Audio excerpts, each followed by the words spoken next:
Welcome to the Once Upon a Sunday Fantasy Football Podcast with your hosts, Josh Kimmel, Dave Campbell, and Justin Bauerle.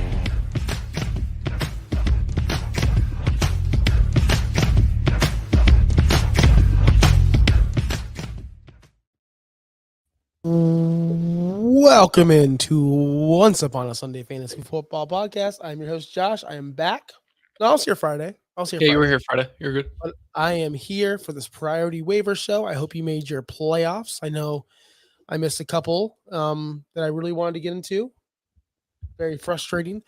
I know a lot of people are posting their, I'm in 28 leagues and I made the playoffs and here and here. Look, we're not here to boast about ourselves, talk about ourselves. We're here to get you into the playoffs. We're not, Justin. We're not.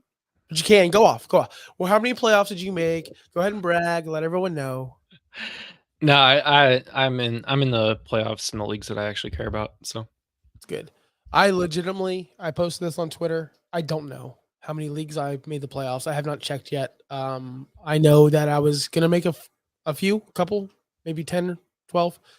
I haven't checked yet. So we'll see tomorrow whenever I set my lineups. That's what I do on Wednesdays. I set my lineups on Wednesdays. Anyway, make sure you follow the show, OUSFF Pod. We will be putting all of our shorts on our YouTube page over there, on our personal YouTube page. Make sure you follow us on at Finstock Sports Network as well. You get the full show, full experience live every single Tuesday at noon, Wednesday, 8 p.m., and Friday at noon as well for your Dynasty content. Oh, we're on Instagram, TikToks, everywhere. But this is the priority waiver show. We have some injuries. We have some waivers for you. And I have a soapbox moment because I had some mean people. Do you want to just talk about that now? If you want. Sure. Are we going to clip it? Yeah, sure. All right. So last night I was on the Beer and Sports podcast with Josh Wingate. I do that every Monday night. And I already went off over there. The first 15 to 20 minutes was me going off. So I'll keep this one short and sweet. That Friday episode, Dynasty, especially that topic was, where will they land next season? Not what they're doing currently this season. Now, I understand you guys think quarterback 15, 16, 17 is awesome, right? You guys think that's great. That's Baker right now. Baker's quarterback 15 right now. You guys think that's great, and he's this, and he's that, and he's amazing. He has a completion percentage lower than Justin Fields. He's made only by Mike Evans. He's bottom of the barrel in all efficiency. I sent you the screenshot this morning, Justin. He's like 30th in this, 30th in deep completion percentage, 30th in play action completions, clean pocket percentage. He's like 27th. He's just inaccurate. He makes bad decisions. He doesn't really make you a winning football team. Matter of fact, they're not even a winning football team. They're below 500. So the question was, is he playing good enough to get a starting role next season? And if he's on your dynasty team now, what should you do? What should you expect for the future? So we're projecting to the future. I brought up Carson Wentz today. I brought up Carson Wentz to you, Justin, to nobody else. His last starting role was actually Washington after he left Indy. But Wentz last season in Indy, he had 3,565 yards, 27 touchdowns, only 7 interceptions, with a 62.4% completion percentage, with a 94.6 rating. All of those are better than Baker, yet they dumped him. They dumped him to the curb, and they went to Matt Ryan. Baker this season, 2,934 yards, 62.6% passer rate, 20 touchdowns, 8 interceptions, and an 89.7 rating. So you're telling me he has worse numbers than Carson Wentz in that 2021 season with the Colts. And they dumped him. And he was doing well for fantasy because I rostered him. But Baker is less than Carson, but he's going to keep the job. He's good. He's gold. He's a pimp. I saw one of the comments. Oh, he threw 26 touchdowns in his rookie season. Who gives a crap? Who cares? We're talking about next year. We're talking about 2024 and where he's going to be and where he's going to land. So if you're too stupid to understand that, that's on you. You're not watching for the right content. You're hate watching, which is okay. Thank you for supporting. Thank you for the views. All your comments got us to grow our page a little bit more. So I appreciate you. Thank you. Continue to come back and watch us for more insight. Call me dumb, call me whatever, but you're the one banking on a lame duck quarterback, not me. That's on you. Let's go to the news. My co-host is muted. In his mother's basement, he's muted. Oh my God. In my mom's basement with the window right here on my second floor. Yeah, I just want to touch up real quick on those comments too, because again, this is fantasy football. Nobody pretends that fantasy football stats are real stats. Like their fantasy points correlate to real life. Whereas if Justin Fields was healthy the entire season, was a top 5 QB, why are the Bears maybe drafting a quarterback next year? Fantasy stats don't mean anything in real life, and that's what we are also talking about. We are mixing the two together. Where will a quarterback be next year? Are they good enough to elevate is Baker Mayfield good enough to elevate the Tampa Bay Buccaneers to a playoff contender, to a divisional? I mean, that the division's trash anyway, so all you got to do is win 9 games, I think. That's what we're talking about. Cool, Baker's doing great, but is he good enough to elevate, or should they look at another quarterback in the offseason? And great for him as quarterback 15. That's the sad part. Great for him as quarterback 15, which isn't even top 12, which shouldn't be starting on most casual leagues. Not everyone plays super flex. So he's not even a starter in the majority of leagues. Correct. And his real life football dynasty, you have to mix that real life aspect to it, because if he's not playing well, he's out, and he's not playing well. I don't care what you guys see, what you guys think. Sure, he's putting up fantasy points. That's fine. Fantasy points are a lot different, like Justin said, than real life NFL. And when Jason Light and the management over there in the Buccaneers and the Tampa Bay Buccaneers organization sit down, they're not going to be looking, oh, well, he scored 22.6 points against the Falcons, or, oh, wow, he did this against the whoever Saints. They're not looking at his fantasy points. Oh, he had 33 rushing yards, which was actually elevated his fantasy production. They're looking at what mistakes did he make? How many times did he throw bad passes? By the way, top 5 in both danger plays and interceptable balls this year. Top 5 in both categories. I'm just saying, you guys can crown him, think he's going to be the starter for the Buccaneers for forever, or go somewhere else and ball out. That's on you. The bottom line, he's going to be a backup next year. Suck it. News.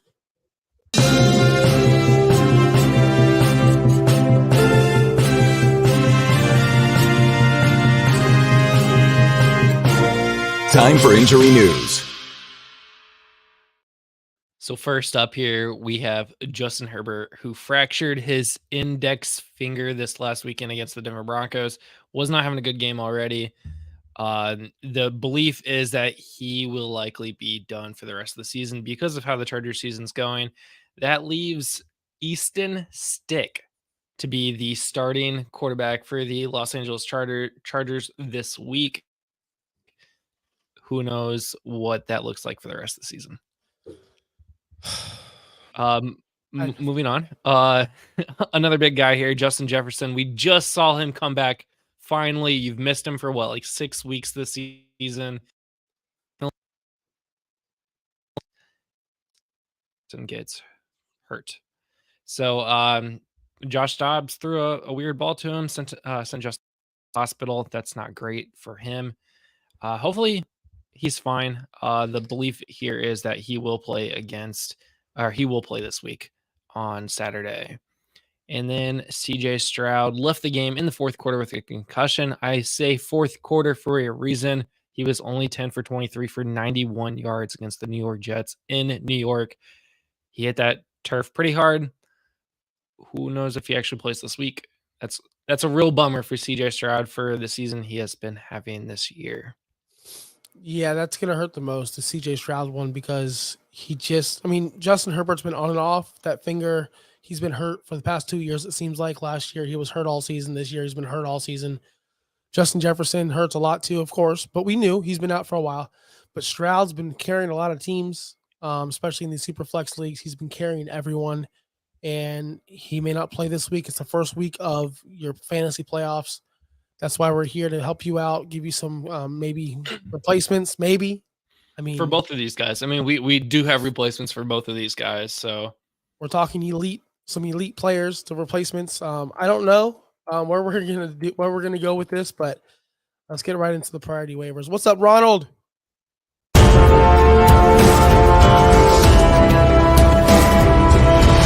This week's priority waivers. Number one on the list, Joe Flacco, Mr. Elite himself. It would have been cool if he, started for someone I like or has weapons because he's been freaking doing well. This is a revival for David Njoku. He's been balling out ever since Joe Flacco's taken over. Flacco is precise. I wonder now I know why they didn't stay with PJ Walker, because I was very upset that they didn't stay with PJ Walker. But the guy should be rostered if you had a CJ Stroud or Justin Herbert. Completion percentage isn't great, but he's slinging it. 300 yards last week, 21 points. He has 17.2 the week before that. 5 touchdowns since he's come back, 2 interceptions. You like to see it. You love to see it. He's someone that can get you a solid 15 points either way, but he has that upside where he can get you 20, 25 because he's a veteran and he has playmakers on his team. Yeah, this is definitely somebody that you should be snagging if you have a guy like Kenny Pickett who was hurt last week. He's likely not going to play again this week against the Colts. Joe Flacco has 5 touchdowns, as Josh said. Kenny Pickett all season has 6 touchdowns. If you are starting Kenny Pickett for whatever reason, or you have him on your roster waiting for him to come back, you might as well just drop him, pick up Joe Flacco. That's your replacement. If you have Justin Herbert or CJ Stroud, I think Joe Flacco will get you some points this week. Going up against the Bears, then the Texans, those two are pretty good matchups. The only thing is week 17 in the championship, he goes up against the Jets. So we'll see how that does for him. Joe Flacco? For Joe Flacco. Joe Flacco. That's awful. Against the Jets, and you might need to lean revenge game right here, right? You need to lean, you need to lean to the next guy on our list then, if that's the case, because we're talking Mr. This hurts to say, because this guy only has 9 touchdowns on the year. Desmond Ridder, 10% rostered. I picked him up in my home league, and he's been balling out for me ever since. He does get the rushing yards. He does get, he does pass. He had a spectacular game throwing it to Drake London last week. They are playing the Panthers this week, who are god awful against everything. They're just really, really bad at football. So going into Carolina Sunday, 1:00, I like Desmond Ridder in this matchup a lot. He's the guy I would go for over Flacco, to be completely honest with you. I think he has more upside. He's not going to lose that job. They already went to Heineke, and Heineke was god awful trash, like beyond trash. Heineke wasn't the guy we thought he was going to be. I like Desmond Ridder. Why are you giving me that look? You don't like Ridder? I'm not sure I agree fully here. This is one of those, especially with this matchup against the Panthers. The Panthers actually are a top 10 unit against quarterbacks in fantasy football this year. Everything else sucks. Well, fantasy quarterbacks do not score a lot of points, only 13 points average for the season against the quarterback position. It is a tough matchup. However, if you get through this week, you're looking at the Colts and the Bears, and those two teams do give up fantasy points to the quarterback right there in the middle of the range. But with Desmond Ridder coming off of a hot week against the Buccaneers, I expect him to finally get moving. This is a divisional game too, so these teams are going to play harder against each other. Maybe they actually do get Bijan Robinson in some dump offs and get this whole team going. Desmond Ridder also was a big benefactor this last week from Drake London, getting like 1 million receptions in 2,000 yards in a single game. It's a big game for that entire team. I just don't know if that's going to be the same thing for the Panthers this week.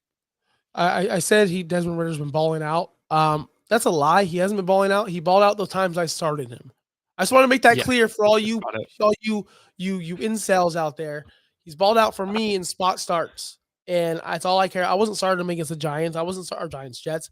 I wasn't starting him against the Saints. No way. But I was in plus matchups like Washington, Houston, Tampa Bay. I was starting him, and every time he played Washington, Tampa Bay, Washington, he did really well. Over 19 points in the majority of them. The only time was he didn't score 19 points or above was in week 7 against Tampa Bay, 13.8. I think even though Carolina, I think the reason why people don't score a lot on Carolina, these quarterbacks, because they get up and they just run it. Atlanta's not good enough to just get up and run it. They're not good enough. That's So fair. it's going to be a competition. It's going to be a hard fought game. What do you do against Carolina the first time?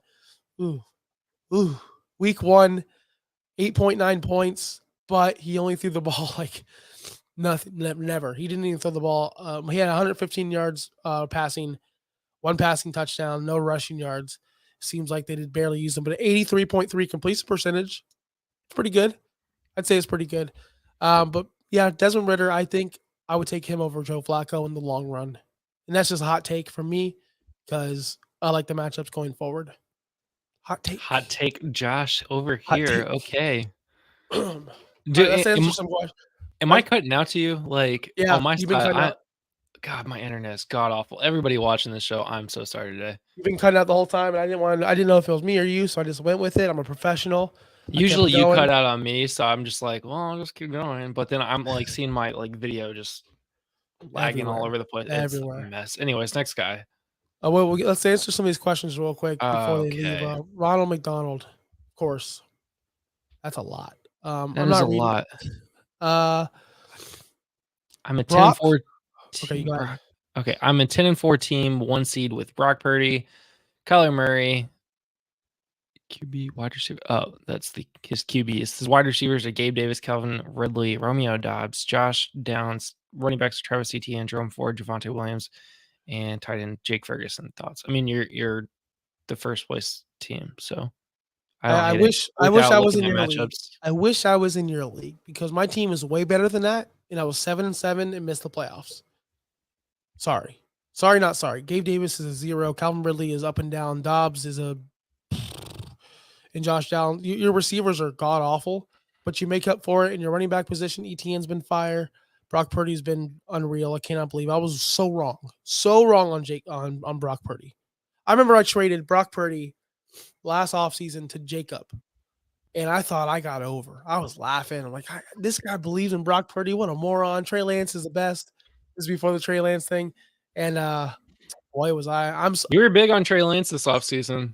Joke's on me, man. Joke's on me. You.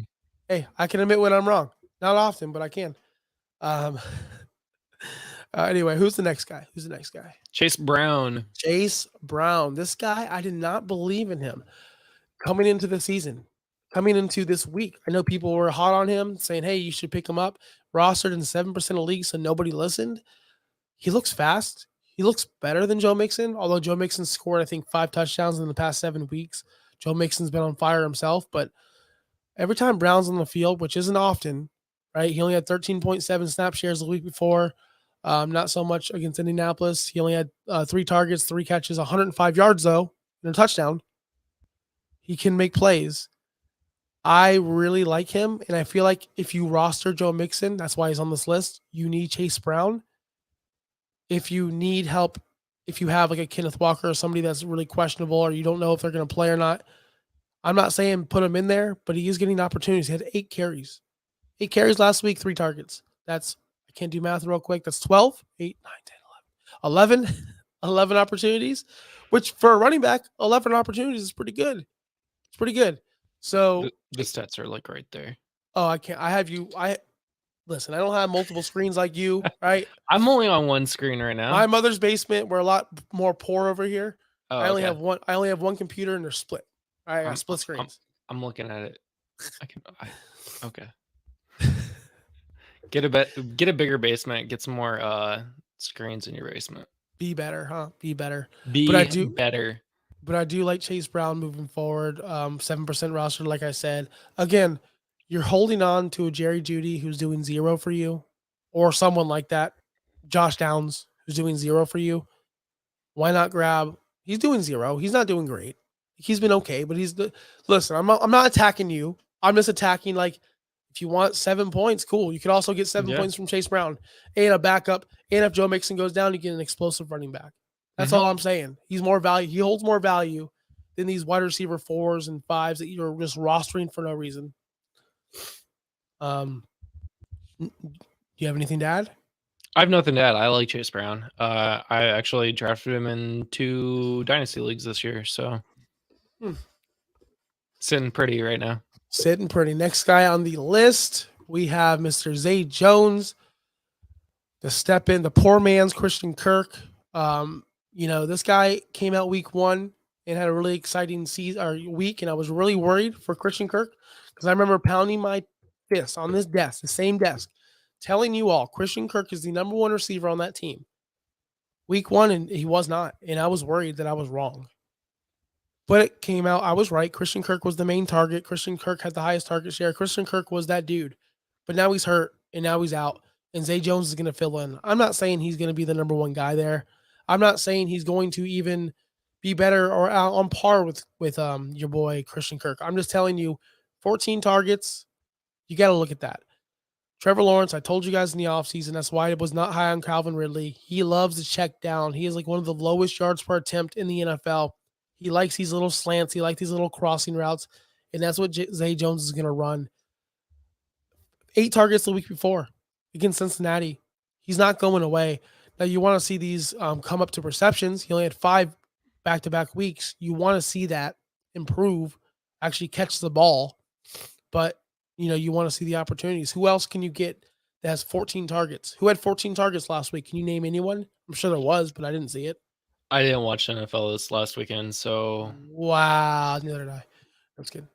Watch a little bit. I've been sick, people. And plus, I don't think even Drake London had 14 targets, and he had 10 receptions. So target leaders, week 14. I should have done this research before, man. You can't ask a question and then not already have the answer. Well, that's what I do. I thought you had it. I thought you had the answers. If the answer's not on this screen right now, I don't have it. I'm sorry. So CD had 17. Is that true? Is this true? No. He had a lot, and then he did not hit his over, right? That can't be right. So Garrett Wilson, Amari Cooper, and Zay Jones had 14 targets this last week. There you go. He's on this. If you're on the same level as those elite talents, come on, you got to get picked up. He had probably did. So that's 27 in between the two of them. Evan Ingram had 12 targets. That is your top 6 target leaders for the week. The Jaguars have 3 of the 6. And I like that. So Zay Jones is on my. That's why he's on my list. Next guy. Unless you have something to add about Zay Jones.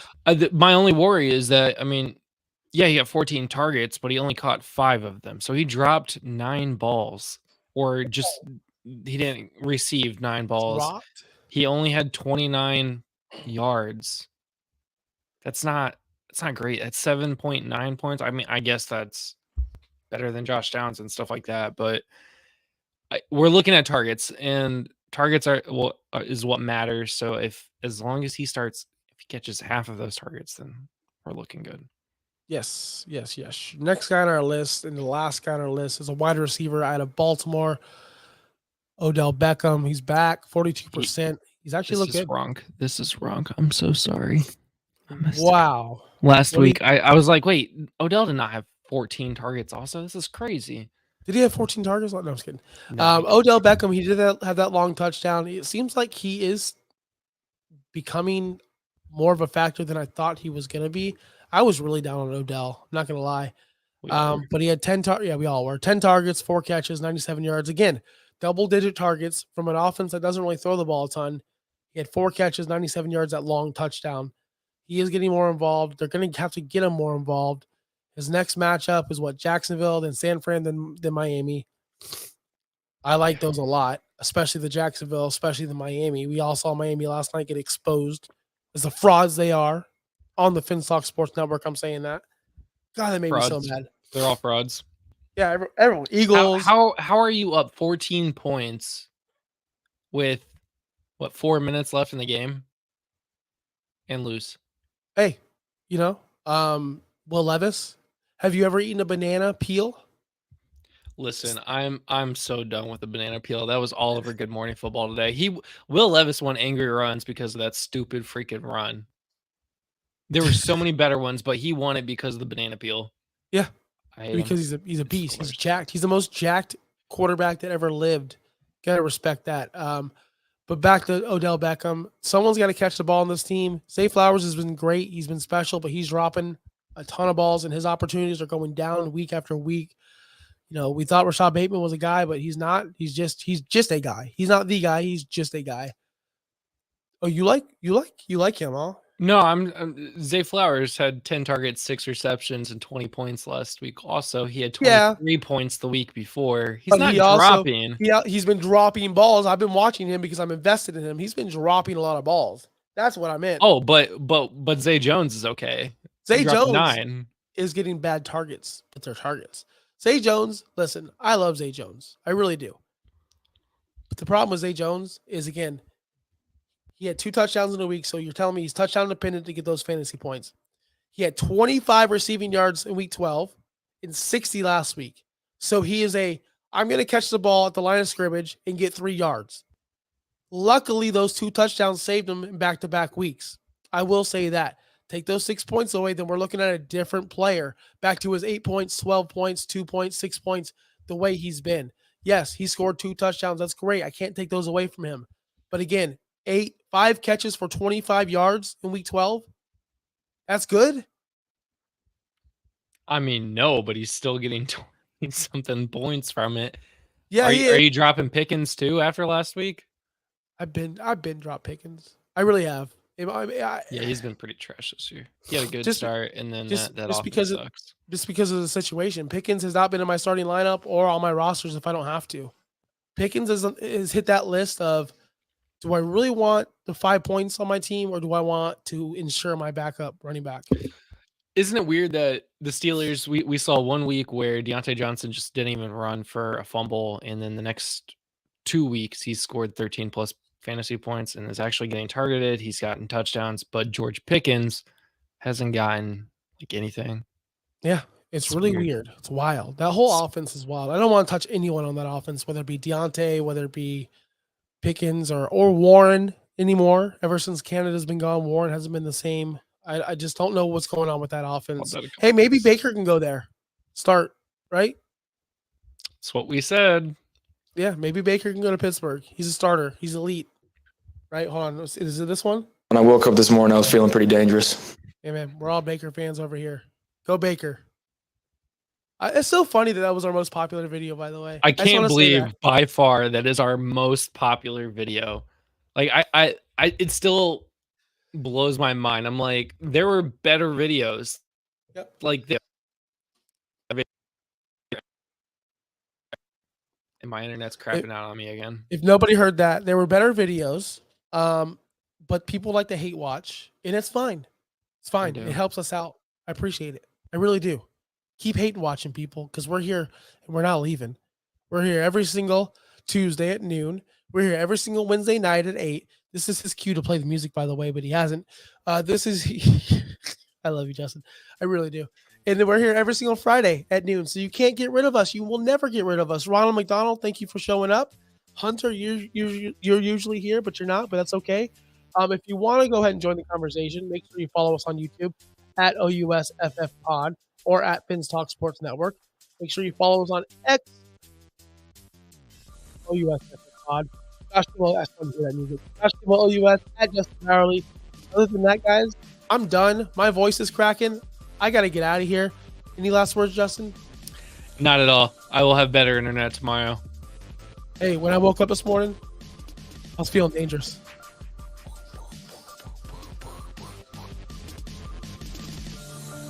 Thanks for listening. Be sure to like and subscribe wherever you watch or listen to podcasts. Follow on X and Instagram at OUSFFPOD.